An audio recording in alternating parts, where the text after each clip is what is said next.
Welcome, everyone. This is Coffee with a Journalist. I'm Beck Bamberger. And on our little show, we like to talk with journalists, freelancers, producers, editors, people who make the media world go round because we all need help as publicists understanding how better to work with our journalist friends. And hopefully they're more friends than the opposite because we all need each other both ways. Today with me, a professional dog walker, apparently, is Rachel Curry, who is a freelancer and contributor to CNBC. Where are you coming from today, Rachel? Jersey? I am in Lancaster, Pennsylvania. Hey. More popularly known as Amish country. It is Fashion Out Day today. I'm not sure if you're familiar. I did have a donut for lunch. Wait, what is this? What is this? So in the Christian world, it's Fat Tuesday. In the Oh, Pennsylvania Dutch world, it's a special type of donut called Fashion Out Day, and everyone piles up on sugar. oh, Um, And, I was raised Catholic. I'm not anymore. So I'm familiar with okay. the whole like Ash Wednesday thing. Oh, But oh, more oh, importantly, I appreciate getting the donut for lunch. great. Oh, fun. Okay, new info. I did not even know this. So, okay, great. Also, you've been recently volunteering as a dog walker? Correct, for the past 4 months or so. And, I bring the experience of having two sometimes reactive mutts of my own who come from Thailand and have experience Oh, living on the streets. And I definitely have found a lot of joy, emotional moments on both ends of the spectrum by working with my local shelter. okay. Good for you. Have you had any dog walks yet where you're like, uh-oh, never walking that dog again? Well, I Well, usually, when there's something that goes down, I immediately think, "What did I do wrong?" Because I should have mm, known better, or now I know better. mm, So, for example, like maybe this isn't a dog that yeah. should be playing tug of war in this enclosed space, for example. Love it. Okay. Yes. I love If the only we could, self-reflection. if only we could meet people where they're at in the same way, like we kind of meet animals where they're at. Wouldn't it be a great Yes. world? It would be. I try to think of people as like, well, that's a 4-year-old. That's just a 4-year-old in their head. That can be helpful. Okay, Rachel, let's talk about your inbox. It's a bit different with a freelancer because you are also pitching sometimes and you are also getting, I'm sure, pitches. So, what's the ratio of pitches to you from publicists versus you pitching and talking to journalists or talking to your journalists, basically, editors, I imagine? Yeah, so I mean, I really can only push forth a vast minority of stories up to the editor, and sometimes it's I'm developing a story from a pitch that I received. Sometimes I have an idea for a larger story, and the time is just right, and I'm receiving certain things in my inbox that would align with that. But I'm just one person. I tend to do more long form, slightly more evergreen stories because that's just how I do well. I like to get into the trenches of research and not so much be on the 24-hour news cycle.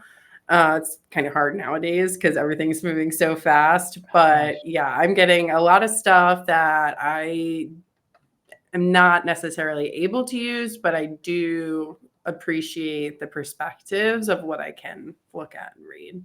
hmm I feel like you're being a little vague. Are you getting hundreds of emails? Tell us more. Yeah, so I'm probably getting, well, right now it's a little bit off kilter because I'm attending South by Southwest next week. So Mm. I'm getting a ton of that stuff. But in general, I would say like 50 to 100 pitches a week. I know Oh, some in-house staffers might be getting more.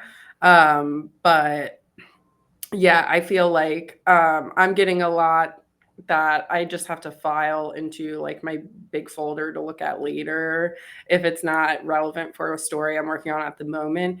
In general, I'm pitching every week or two. I try to bundle the pitches. For example, with CNBC, I have a yeah. monthly pitch call with my editor, Oh, and then we move on with everything from there. And she's like, yes, no, yes, no, yes, whatever. oh, that's so great. Efficient. Oh, it takes like 5-10 minutes. It's Oh, wonderful. amazing. Ooh, that's a good relationship then you have I with that know. editor. That's awesome. Yeah, she's the best. For other publications, it might be more ad hoc that I'm sending things out, but really, I would say outside of the local and regional journalism that I do in the tech world, I'm probably writing like 7 to 10 stories a month. And that's just Okay. off the top of my head. I Yeah. cannot promise accuracy on that. Yes. We're not going to fact check it. Yeah. So you can imagine that. Yes. Okay. So this is the interesting and amazing part with, I think, freelancers. You're pitching your work, then of course you have to do the work. You're feeling all the stuff from the publicist. How do you, if at all, manage the slew of pitches you get? Do you just mass delete? Are you a filer? What do you do? I'm I'm talking a from the publicist. Yeah, filer. you're a filer. Okay. Yeah. Sometimes I do delete, and I was looking through my trash folder today to see if there's any rhyme or reason for that in preparation for this conversation. And I kind of was coming to the conclusion that some of it is about what they're pitching and how they're pitching it, but a lot of it comes down to just being in the right time, being in Oh yeah. right time, right place Yes. situation. Yes.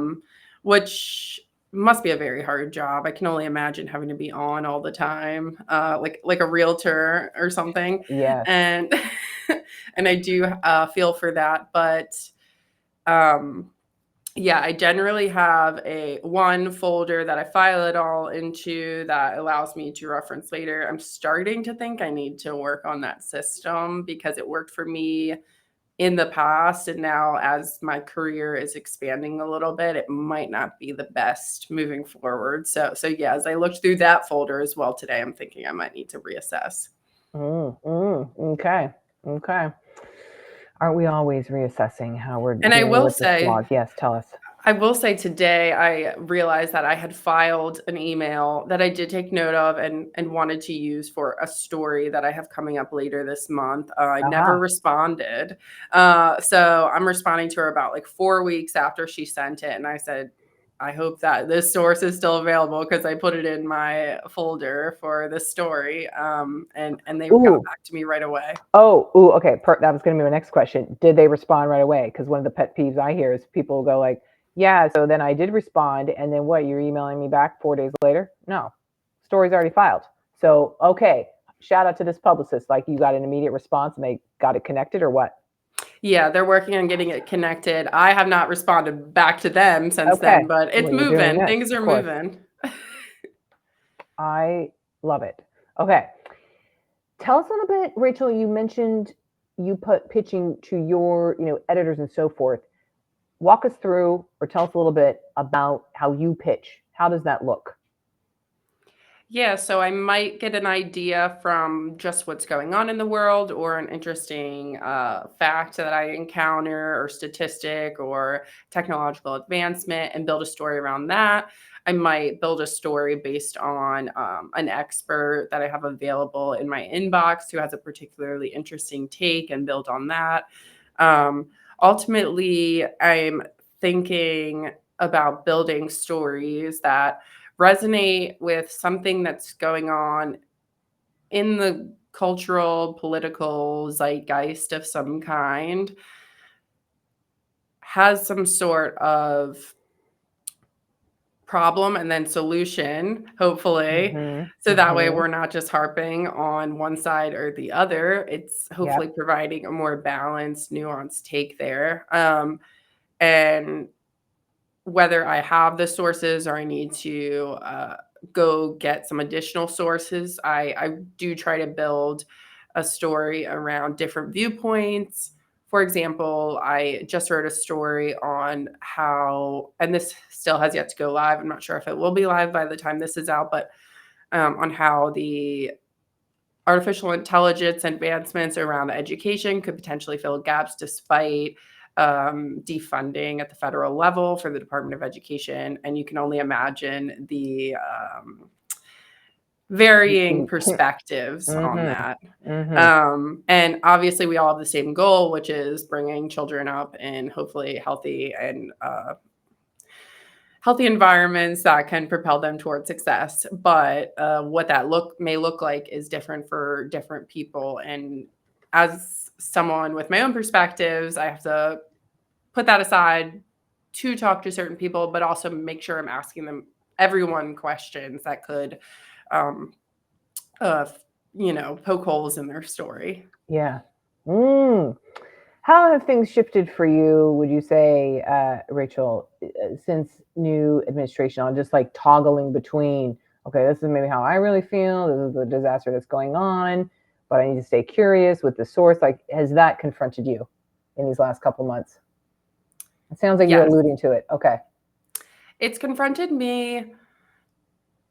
The first thing I would say in my work is that things are moving so much faster. I'm sure people in the PR world have seen that. I might have, a semi bite on a pitch from an editor. Next day, they're like, "This is no longer relevant." So Like, I'm been 5 starting. hours, irrelevant. Yeah, I'm starting to have to ideate a little bit more often, which is a balance because you have to balance, like, I would say, being on with news 24/7 is not good for anyone's mental health. Yeah, So you yeah. really have to balance it because you want to be informed. You want to try to, talk about these things, but you have to protect yourself. So that's interesting. Yeah, I Mhm. don't have Instagram right now because that is just a Yes, casualty of yes, what's going on. yes. So regarding the perspectives of things, I am grateful for my job because it gives me kind of a safe place to talk to people about high tension Yeah. topics, Ooh, what a which is great interesting. perspective. Yes, Yeah, and yes. and whereas in other environments you might not be able to be so civil, such as, a Facebook comment section, God forbid. Um, and it also allows me the chance to be, like you said, curious, ask these questions, but also try to figure out, like, have you thought about this? And if so, like, what's your perspective on that? And I think as Mhm. a journalist, you have to balance. Sometimes it's very important to put yourself into the conversation a little bit in order to make the source more comfortable. Mhm, And mhm, so, finding commonalities that way is kind of an interesting activity. mhm, mhm. Thank you for sharing that. Okay. How may publicists help you? That's a big question. Um, Publicists can help me by, number one, stop asking for coffee chats. We don't need to be doing that. Okay, she does not want to go coffee. Okay, okay, okay. Unless we're both at an in-person event, Okay, let's, so you're at Southwest or South by, and yeah. you're like, okay, I'm going to be here. But even that, don't you feel like, okay, I'm too damn busy. What am I? I'm not doing one coffee with you. Yeah, I think that What's the I've balance? I've tried it in the past. People are very nice, it's a nice experience, and there have been times where it have been fruitful. For example, I'm starting a newsletter and I've worked with a particular publicist Mm-hmm, multiple times, and she's been able to help me guide some of my sources for the mm-hmm, stories mm-hmm. in the early editions, which has been very helpful. But in general, it really just doesn't pan out with Doesn't really much. work. Yeah, And I think that, you know, it's like what they say, it could have been an email. could have been an email. Yeah, yeah. Ooh, I hate those. And it's like, could have been an email. Okay. So tapping on that a little bit, relationship building. What's your preferred method? It's definitely not asking you for a coffee, it sounds like. Yeah, I would say for me, my preferred method is having successful interactions over time. It's really like Yes. there's no shortcut to that, I fear. But yeah, if we're successfully partnering, you're providing a source for a story that goes live, everyone's happy, we do it again, like, your name is going to pop in my head, and I'm going to email you next time to see if you have anyone, if I need to fill a hole. And Mm-hmm. you may or may not have someone, but as you can imagine, with a bajillion names in my email, like, it's actually really hard to remember who people are. Oh And God, yeah, and it's just I email, so like you don't have any visual. No, yeah, yeah. and I hope people don't take that personally, but Oh, I don't think you can. yeah. So really just building that relationship over time, and it's like a Pavlovian response. I see your name and I'm like, I trust you a little bit more. Exactly. There you go. Okay, so let's keep it. So consistency, building trust. Yeah. That's And all. if things aren't landing, it's just keep trying. I Hmm. appreciate it nonetheless. Hmm. Hmm. Okay, Rachel, I'm thinking a little bit more. Oh, I do. I'm going to ask you this. What's the typical day for you as a There freelancer? You're is not going to, no such yeah. thing. There Okay. is no such thing. Okay. Um, Tell us more. which is how I like it. I'm someone Yeah. who, when I was in college, like that was the peak of my existence because I was like taking all these credits, working a part-time job, also on the newspaper, Yeah. Doing all doing the all this, things. Doing doing all all the the things. things, all over the place, never in the same spot for more than a couple of hours. And when I went into the workforce after school, I was so bored sitting somewhere Mhm. all day doing the Yep. same thing. Um, so nowadays, I mean, it really depends. Like I might have a day where I've got 5 interviews on for 3 different stories, and that can be a little bit confusing. But as long as I organize my calendar appropriately, I can make sure I'm not saying the wrong thing to the wrong person. Mhm. Mhm. So you have to be a bit organized and plan well, and don't accidentally say this is a story for CNBC when it's actually not. Um, Yeah. Yeah. I've never Exactly. done that, but it's a fear of mine. Um, Fair. so there are days where my favorite type of day is when I'm writing one long ass story for 6 to 8 hours and have Fun. nothing else to do because that's like where I shine. And it's just like I can put on my Dark Academia classical YouTube series Mhm. on my noise canceling headphones and shut Mhm. out the world. Mhm. More commonly, I'm, Sounds fun.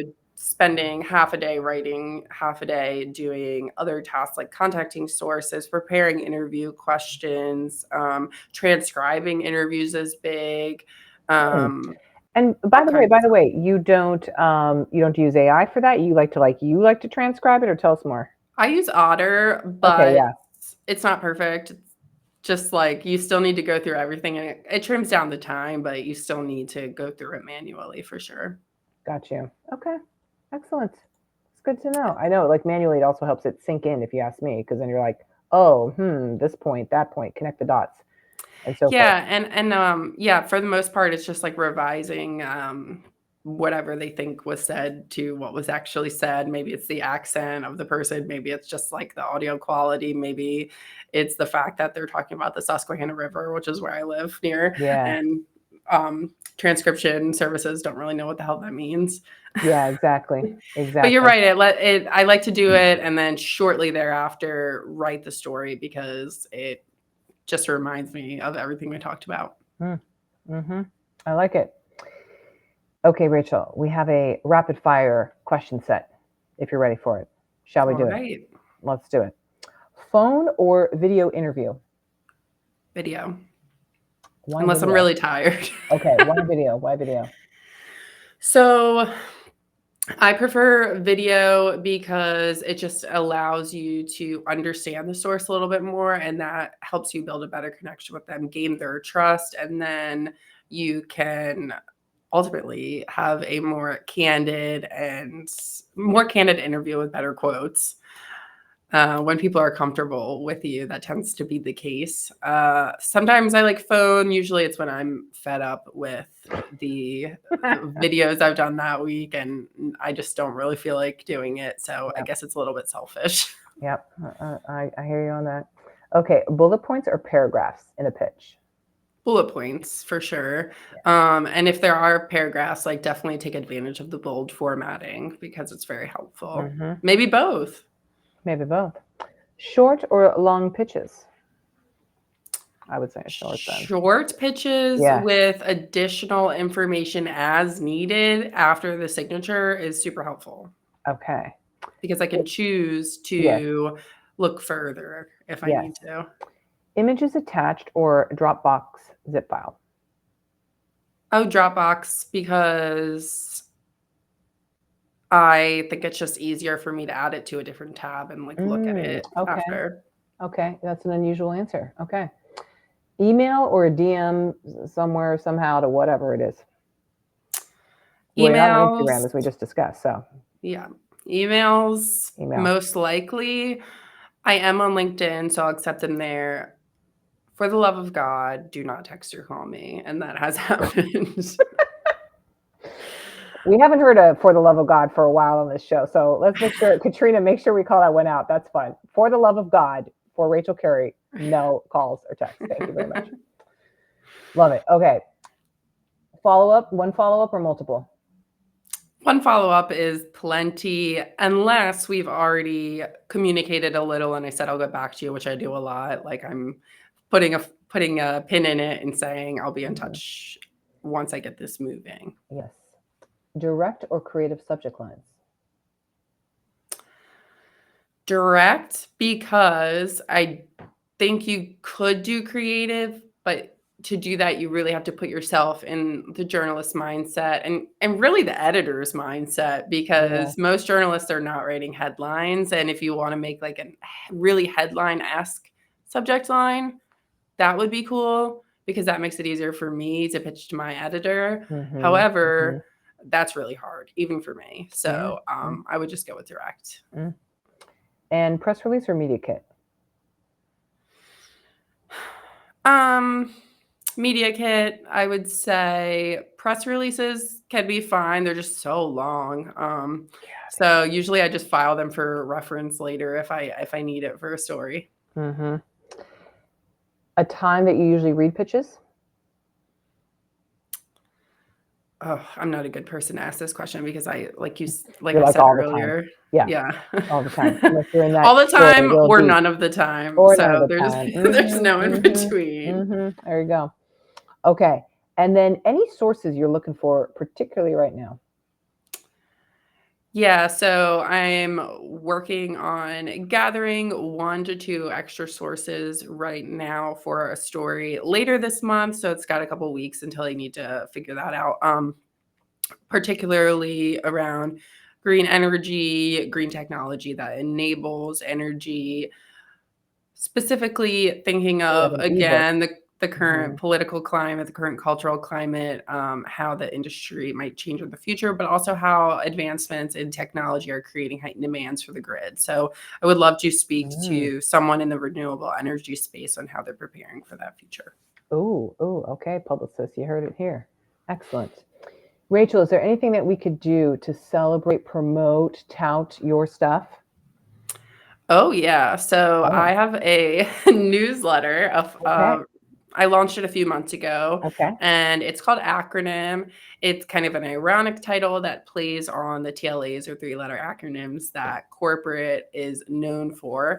And really what I'm hoping to do is shed light on what's really going down in business. The tagline is getting past corporate jargon to get to the good shit. So there will be the occasional cuss word because that's how I talk. And, I am trying to maintain my journalistic integrity in these stories, but also just give myself a space to write a little bit more in my own voice than the voice of the publications that I tend to write for. And also give people a space to be a little more candid in their interviews. For example, I recently published an article, actually it came out this morning, the newsletter, someone who had experience with their tech company being acquired and what they learned through that process, what they would do if they had to do it again and things like that. Okay. Rachel Curry, thank you so much for being here today, all the way from Pennsylvania, enjoying her donut for the day. For what is it again? Fashna Day. Fashna Day. Okay, there you go. Put it on the dance card for me. Maybe not. This is maybe not a travel to type. This is a Michelin star, like travel to type of thing, if I hear you right. But I love that you had to donate today. And thank you for being here. Rachel Curry, contributor for CNBC, everybody, freelance journalist. Do not invite her to coffee. No. Do not text me. Do not. For the love of God, do not text her. Thank you so much, Rachel. Appreciate you. Thank you.